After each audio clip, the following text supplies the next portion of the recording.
Hello everybody and welcome to another episode of Micks Mowers.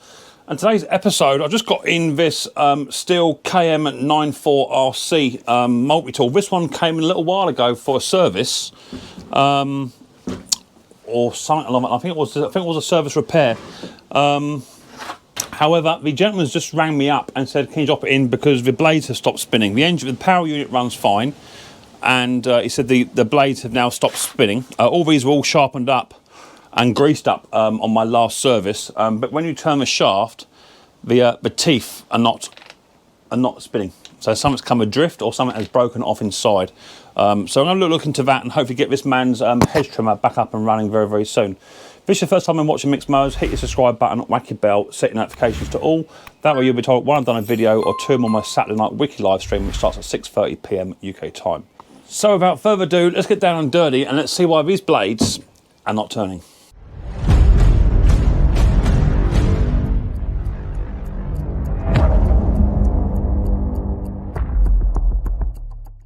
Okay, so as I say, this one did come in a little while ago for either service or repair. I think it was a service, blade sharpens, all that sort of good stuff.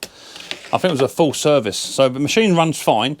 The blades are still good. The blades are a bit battered. They have done a bit of work. But if I spin the shaft at the other end of the handle, you can see that nothing is spinning this end. So I'm turning the shaft. You can hear it, but nothing is spinning. Because I can hear it up in here, first thing I'm going to do is I'm going to take apart this bit here. So I'll get these undone, and I'll put all grease in here and all that sort of good stuff. So I'm a bit intrigued as to why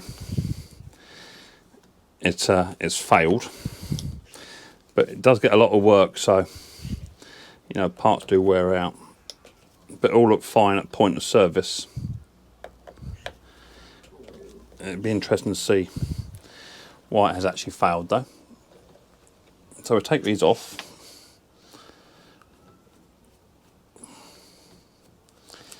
You might not wear gloves when you do this, this is a bit greasy in here, so I hate working with grease because it just gets absolutely everywhere.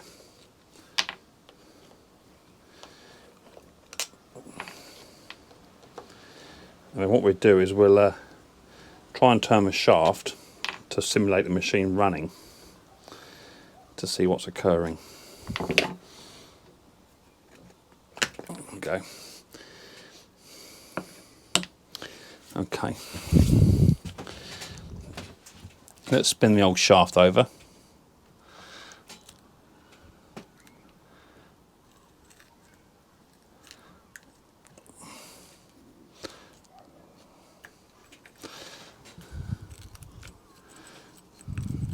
Something seems very, very loose in here. Very loose. Let me get a pair of mole grips on the end of that shaft so I can spin it. So we can see, get a bit of a feed of what's happening. I'm not too tight on it.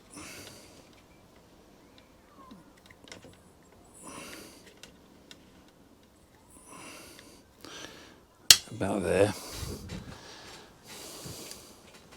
So it will actually turn. They are turning.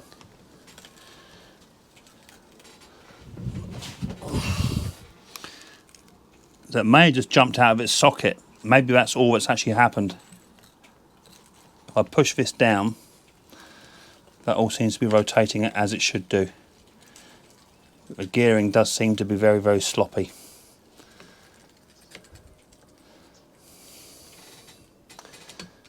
So let's just have a little investigation as to why.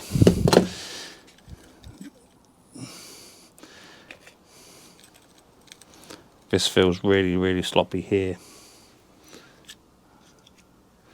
And there's the answer. That's actually broken. Got lots of metal fragments in here. There's a grease I put in. The grease is all now gone silver. So the main cog looks good, which is what I was concerned about. There's a little bit of scoring on it, not too shabby, but there's a break just here. That's actually snapped. That should be closed. Is what my my theory is.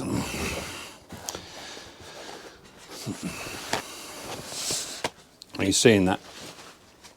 Let's bring you down a touch and bring you in just so you can see a bit better. Let's bring you down to there. So just here, just there's a break. Okay, so just doing a bit of Wi-Fi, bit of Googling, and that's actually off centre, so I can actually see that's not right. And here are the gearbox connection rods, or connection rods, whatever they're called, and mine is pretty much like this one, very similar, and that's a diagnosis. So this will all want to be cleaned out, and this piece here wants to be refitted.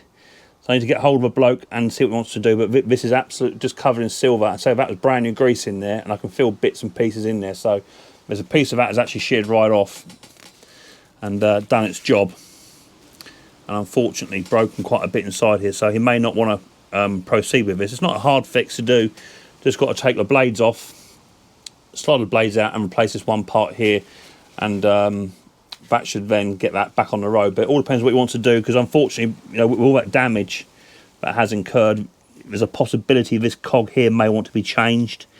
That's not hard, it's just a circlip to remove the main gearing. There's a few dents on the teeth, but nothing really untoward. He may want me to do that as well. So that's the reason why it's not actually not working. Until the bloke comes back to me and lets me know what he wants to do, and I can show the repair on this, or I'll let you know what he says. Right, so just rang him up and told him that's what the failure is. But you can see here as well, this is the other one, so these are like for like, okay, exactly the same. So they shouldn't be broken like this one is here. But you can see the sharp edges there where it's actually failed, and all the stuff that should be in here is now in here. So that's the reason why it's failed. So I just wait for him to get back to me as to what he wants me to do, and I shall update you accordingly in another video, or we'll go from there. Okay, so it's been about the next day or day after, one or the other, and the fella who owns this KM94 RC Stihl multi-tool, he said to go ahead with the repair, because these are about 270 quid brand new to buy. And do you know what, they're not a lot cheaper even for a broken one. A broken one's about 75 quid. So he said to go ahead and do that. So that's what I've done. Total price for these parts is 138 quid 24p or something like that. I got this. I'm not affiliated at all by these people, but they're really good. L&S Engineering. Go and check them out. Their customer service is brilliant, and also their delivery is fantastic. I got these via 24-hour parcel force, so these are pretty much next day delivery. And I ordered these about 3:30 in the afternoon. So these are turned up next day.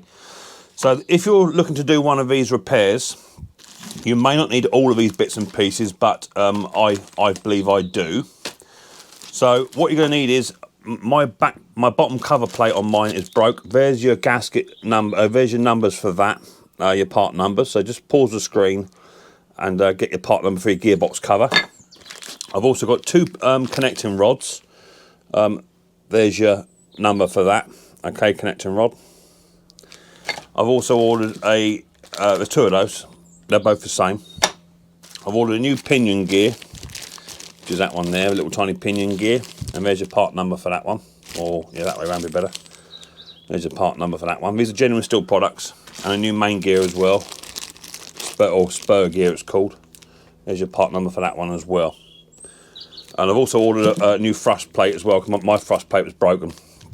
So yeah, new spur gear, new pinion gear, two new rods, and a back plate. Okay, so that's what I've had to order. £138 that'll set you back for that little bit of stuff. You probably could get it a bit cheaper, get copy pattern parts off of them, but for what it is, this is a Stihl product, and if you put, you know, cheap Wuhan parts in there, you're going to pay the price later on. So that's what it is. So first thing I'm going to do is I'm just going to take this cover off, and then I'm going to take all this grease out. I've got to clean it right up. It's got to be immaculate inside, because inside these piston connecting rods or connecting rods, there's little tiny roller bearings in here, little tiny bearing in there, and that's what's actually failed.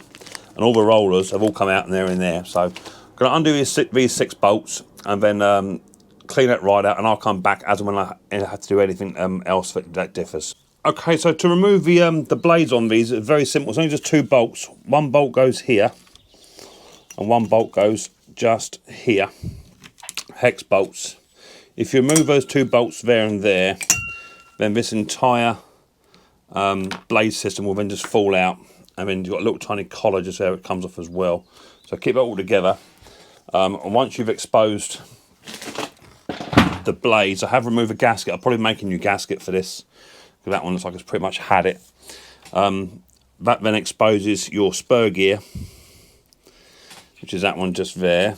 I'm going to try and lift him out. I might get a pair of long nose pliers. Everything's greasy, so here's your spur gear, which is rounded off, and then there's your connecting rod there, and there's your thrust plate, which you can see is absolutely smashed.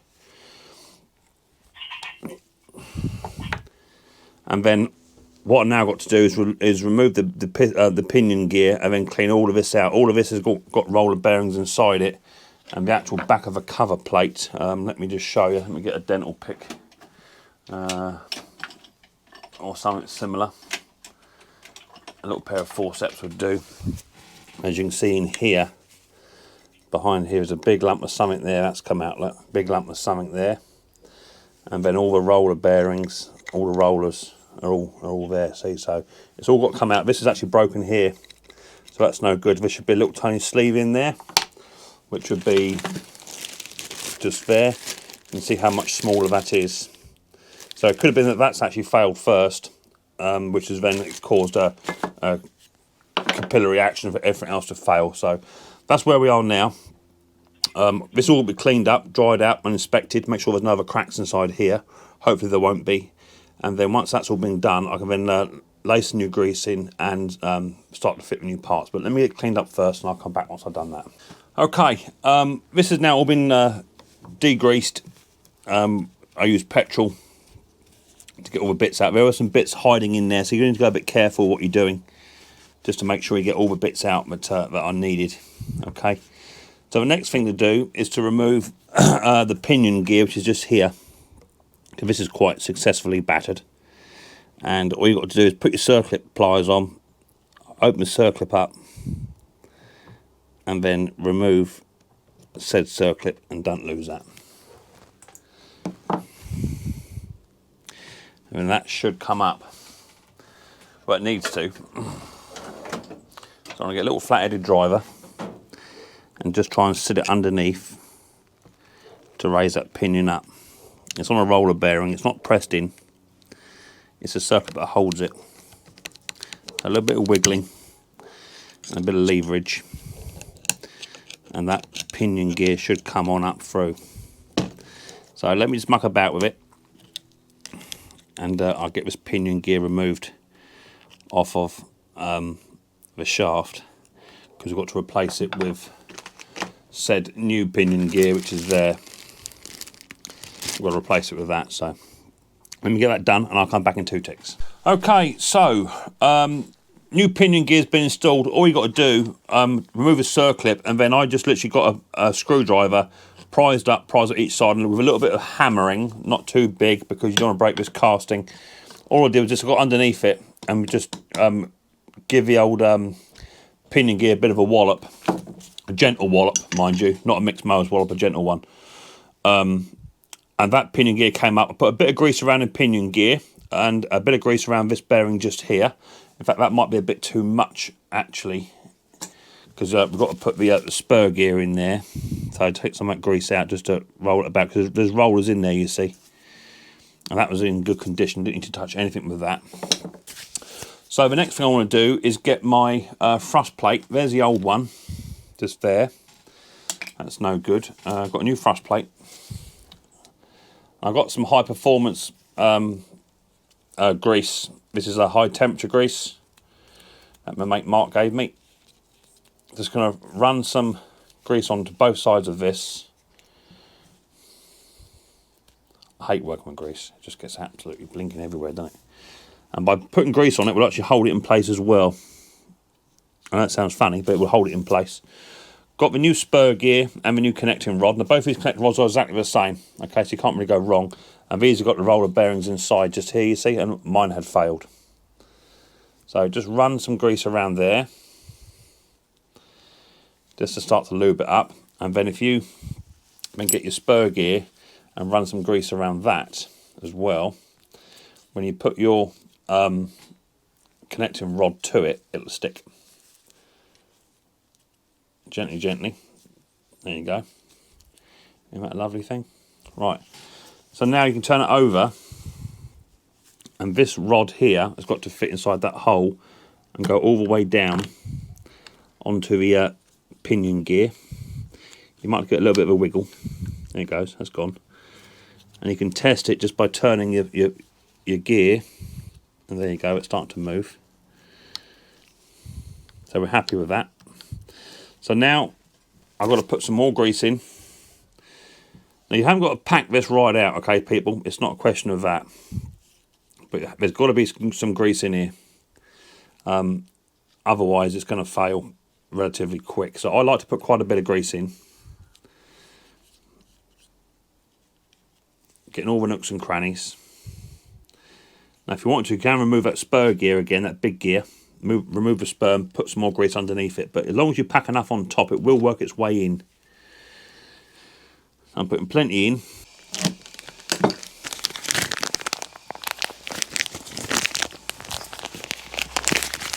And then this gear, they come with little tiny covers in them so that you don't lose your roller bearings. Bit of grease again, just run it round, just to start them off.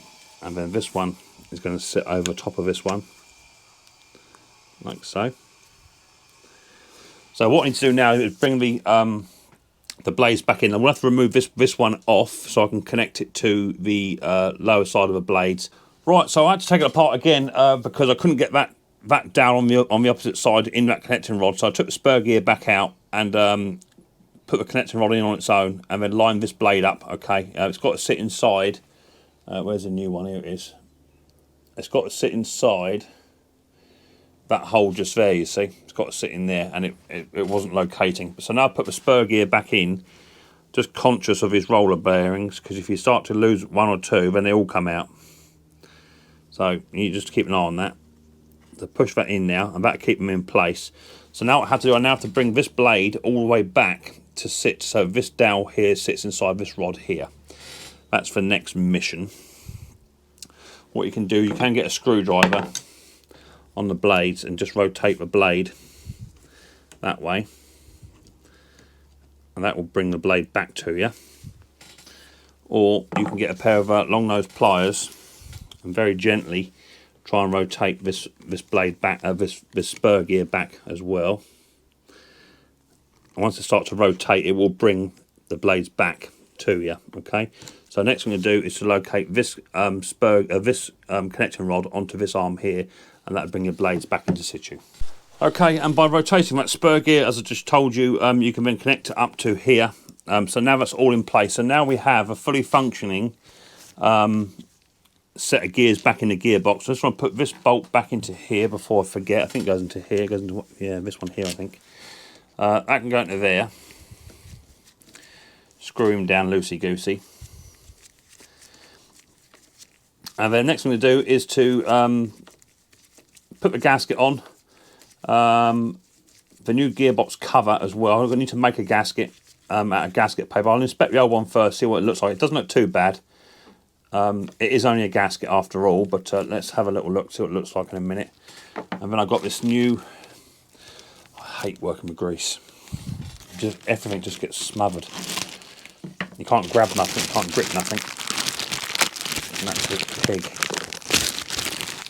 This job is on a scale of about 1 to 10. It's a good 6 and 7. Roller bearings in here as well. So they want a little bit of grease just to help them up. Not too much because it's got to be pressed in there. So just smear the outside of it and it will take some in as it goes. And then with the gasket on, all we've been looking to do is just to plonk that onto there and then screw that down. Okay, all back on. been pretty good. I have managed to get a pair of mole grips on the back of his shaft to try and turn it, but it's not the best theory to do because the mole grips barely fit, but the blades do turn. So now I'm going to take it outside, fit it to the engine, and we'll give it a test. So I'll meet you outside. Okay, so all now back together. Let's now hope that the blades rotate, because they weren't rotating last time. So give that a pull.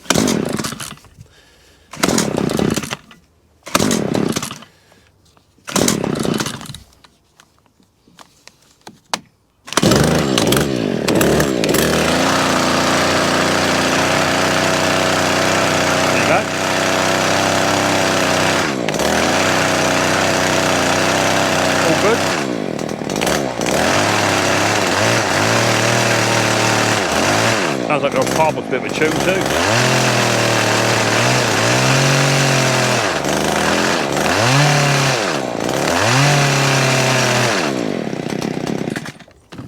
Happy. Okay. Also, just before I end the film and the video, this has been now the finished hater. It's all now been fully serviced. New air filter, new spark plug, blade sharp and balanced, all change. Bit of a tidy up. I've lacquered. Just put some 4K lacquer on the deck itself just to make it shine because it'll sell better. And on top of that, I have just purchased a new battery for it, a new lead, and I purchased a charger as well. The charger is £24, but I can't add that onto the bill because I'll keep the charger for myself to trickle charge these up. So I had bench tested the starter originally, but it didn't seem to power up. However, I have put a new battery on there. This is a Lucas. What is it? It's a Lucas 5 amp hour 12 volt battery. The total bill for the battery was £15 and the lead was £4. So for another £20, effectively, if I now put the machine onto choke, pour dead man in.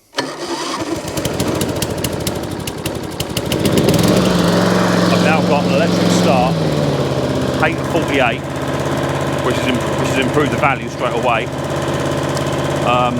And I've paid roughly about £30 for this mower with all the bits all told, the service kit and everything for it. So electric starter hater, 48 for 30 quid. Can't go wrong with that. Okay, so that's that KM94 now all fully done. It's had new spur gear, new pinion gear, 2 new connecting rods, a new thrust plate, all greased up, all done nice and tidy. And now the blades now rotate, and it doesn't sound rattly. I do remember it sounded a bit rattly last time, so it doesn't sound rattly at all. And as you can see by these connecting rods, these are well smashed, and all the roller bearings have all gone, all disintegrated in both of them. They're just not there, and that one actually broke. So that was a failure, catastrophic failure. Unfortunately, it's going to cost the gentleman over £100 just for parts alone, but it can be done. As I say, they're about £270 brand new, somewhere in there, and you can't really find a decent second-hand one for anything less than about 170 quid, something in there. You can buy lots of second-hand ones that are broken and need the same repair. It does seem like a very common problem. So hopefully the customer will be very, very happy with that. I certainly am. It was very, very fiddly. It's about an 8 out of a 10 repair for that. So you need patience is what you need, and just mind them roller bearings. So once they start to come out, then they're a bit of a pickle to find in the grease. So make sure that you do that correctly. If this is the first time you're watching Micks Mowers, hit the subscribe button and whack your bell, set notifications to all. That way you'll be told when I've done a video, or 2 on my Saturday night wiki live stream, which starts at 6:30 PM UK time. I look forward to seeing the next episode of Micks Mowers very, very soon. But until then, people, don't forget, much more importantly, take it easy.